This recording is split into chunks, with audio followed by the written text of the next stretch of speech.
I already use a hook to swing across this chasm, and yeah. Hey, how you doing? Ooh, a hamster wheel. Yeah, I ran on it and I moved this stone platform up to the top, but I don't think I was supposed to put it up that high. So we may have to walk the other way again.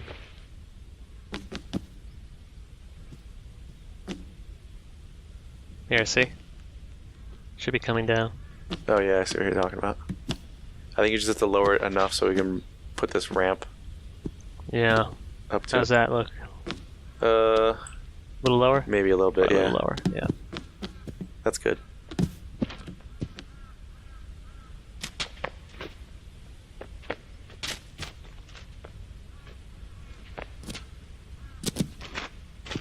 Give you a hand with this.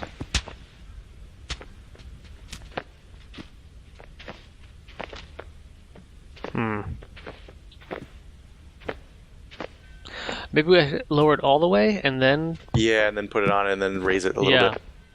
Here, so I'll go in. You may want to move though, because you're right under the... Yeah.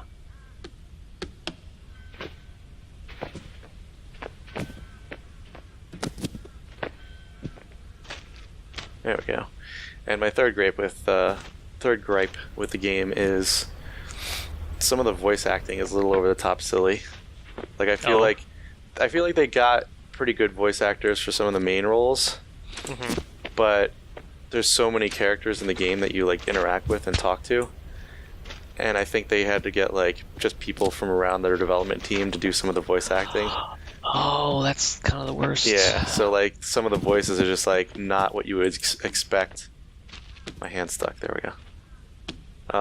They're not what you would expect out of the character you see on screen, and it's just really off-putting. Were they characters you have to spend a lot of time with, or? So there's hunting trials that you can complete, and if you complete all of them, there's I think 4 different lodges or 5 different lodges with 3 each. If you complete all of them, you get rewards of super upgraded hunter weapons. Oh. But the hunter keepers, which are the people that you start the trials with, all have their own personalities and characters traits and stuff, and their own voices. And some of them are okay, but some of them are just really wonky sounding. There's one guy who sounds like a surfer dude, but you're in this very tribalistic post-apocalyptic world, so it's out of place. Oh, yeah, that's kind of weird. That definitely sounds kind of weird.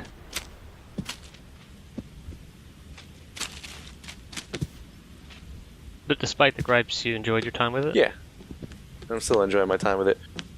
Oh, the other game that's kind of a cross between, apart from those first 3 games, Half-Life, System Shock, and BioShock, is Uncharted, because there's lots of climbing puzzles and stuff in the game.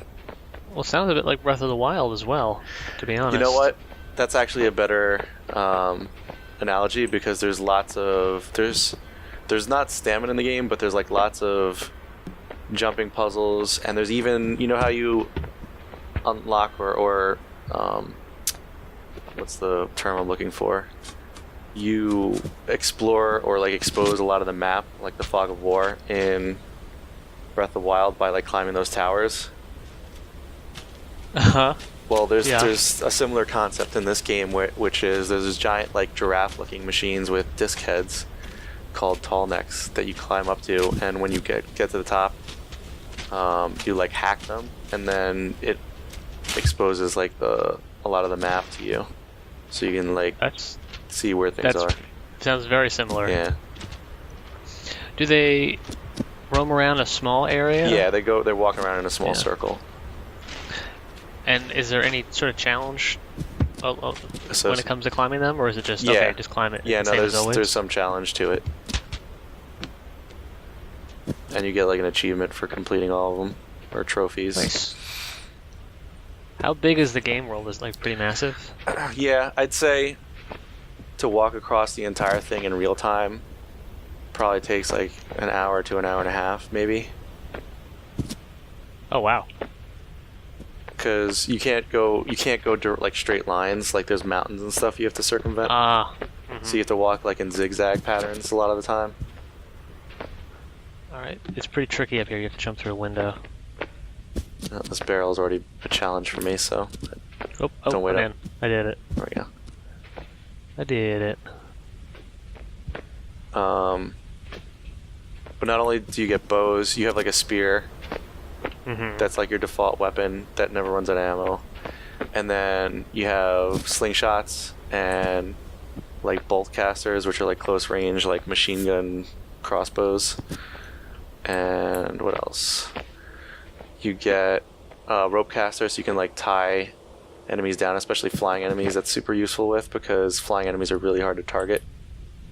How often, when you're fighting, are you fighting like hordes or like you're fighting, 1 or 2? Or? So I haven't played Monster Hunter, but I imagine this is somewhat similar, which is that there's these like smaller enemies that you fight that, you know, maybe take like a couple hits to take down, and they'll be gathered around like somewhat larger or medium-sized enemies. And then there's like medium-sized enemies that will take like a good couple minutes to defeat in hand-to-hand combat or in, you know, melee combat.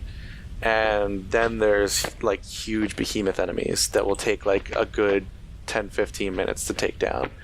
And the entire concept of like taking them down is A, knowing which type of bow and which type of ammo for that bow you need to use, and B, where the weak spots are and what they're weak to. So the like certain enemies will be weak to fire, others will be weak to electricity, others will be weak to corruption and you know, like frost and stuff like that. And then the like enemy will have like armor plating on it, and there's a stat called tear. And what tear does is, on a bow weapon or on bow ammo, it determines how efficiently you'll remove that armor plating and expose like whatever weak points they have underneath it. So lots of enemies, you start off by using like a high tear bow type of ammo, get all of their armor off first, and then you'll see like these yellow or orangish like weak spots that are exposed, and then you use your normal like high impact damage ammo and keep hitting that weak spot to get like crits, and that's how you slowly whittle them down. And you can use like utility weapons like trip casters, which shoot like trip wires or other things to like slow down or do damage over time to your enemies. So like there's one enemy I was fighting last night, I forget the name of, but it's like this giant mech looking thing with a huge rotating head and like, you know, crab legs, and it'll rotate and shoot like machine guns and rockets at you. Jesus. But if you hit it with fire over and over again, there's like this meter that appears over its head, and eventually it'll like overheat and it'll start taking like double dot damage. So you just do that over and over while like ducking behind cover when it shoots at you, so you're not, because it hits like a truck, so you'll die really quick if you stay out in the open and try to fight it like one-on-one. But if you hit it with dot damage and then duck behind cover constantly, you can like avoid taking a whole bunch of damage from it at the same time. And do you ever get like, not familiars, but like anyone to assist you while you're fighting? Well, that's one of the things. Your spear doubles as like a hack tool. So a lot of the smaller machines, and eventually a lot of the bigger machines, you can do something called override them. Which if you sneak up on them and like hack them, they become your allies, and you can use, they'll have like a mind of their own, and they'll attack whatever is like hostile towards you. Where are you, by the way? I'm inside the turret of the castle that we so just... you gotta go out you gotta climb up. Oh, okay. From there, and I already opened the gates to get to the exit, but then I decided to climb this tower because it looks like I can slide down this line. You see this tower over here? I'm just gonna keep going. Yeah. I'm about to do something really cool, hopefully. But yeah, you can hack all these like robots and get them to fight for you, or distract the enemy at least, which That's helps. really good. That's cool. And then there's also robots that have like, you know, mounted weapons and stuff, like I said, machine guns and whatnot. And if you use the tear arrows to like knock those parts off, you can pick them up and use them yourself, like temporarily while the ammo lasts. It starts sliding across the map on a. And they'll do like massive damage to whatever, enemies you've come across. Gong. And I hit the bell. I did it. Nice. Heavy lifting.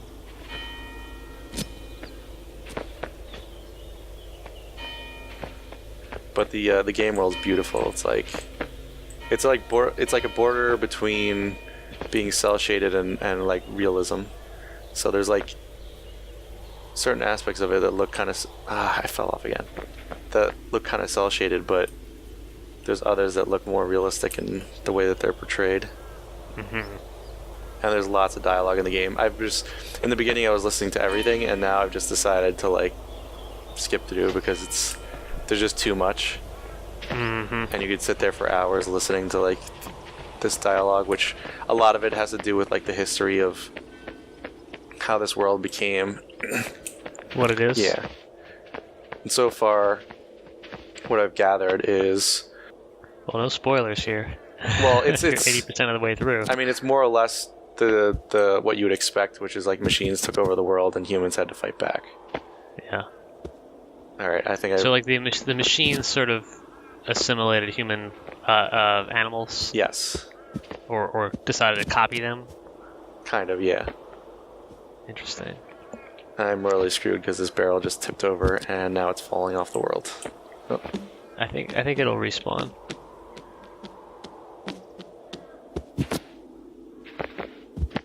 Oh man, these stages are so huge. I've just completely taken off and gone and explored some different things. How about after we finish this level, we take a quick break and switch games? Cause yeah. I'm struggling now, and I'm like getting hungry. Oh man, it's just so big. Like there's That's what she said. Yes, it is. There's a windmill over here. You don't have to mess with the barrel anymore. If you can get back to that portcullis, it's opened now, and you can go through. I'm like stranded here. If I jump off, will I spawn near? Yeah. All right. I'm just gonna do that then. You should.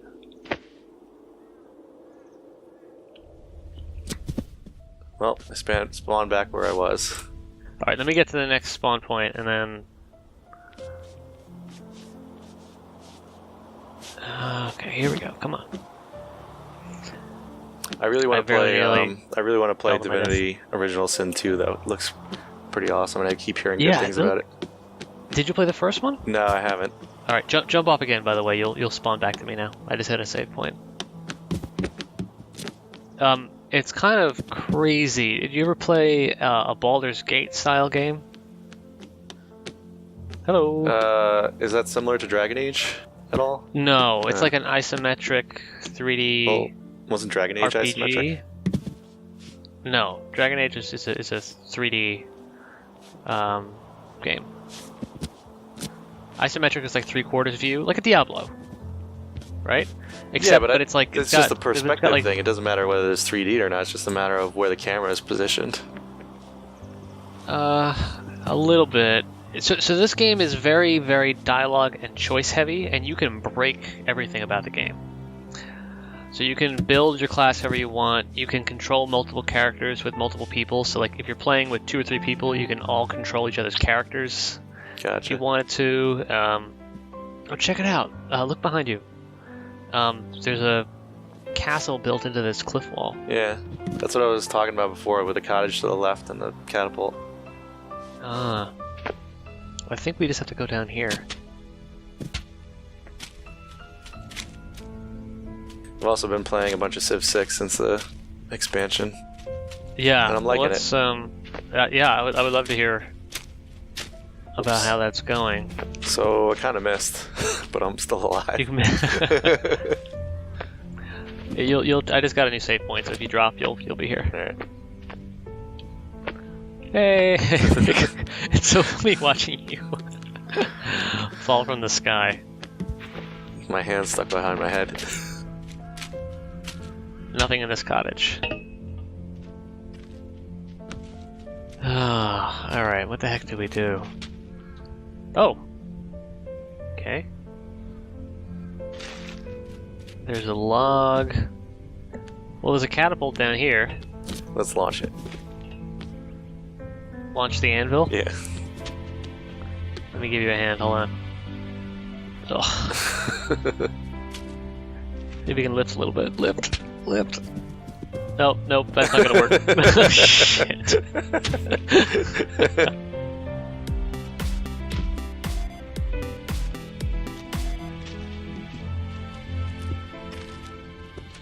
Thought we could make it.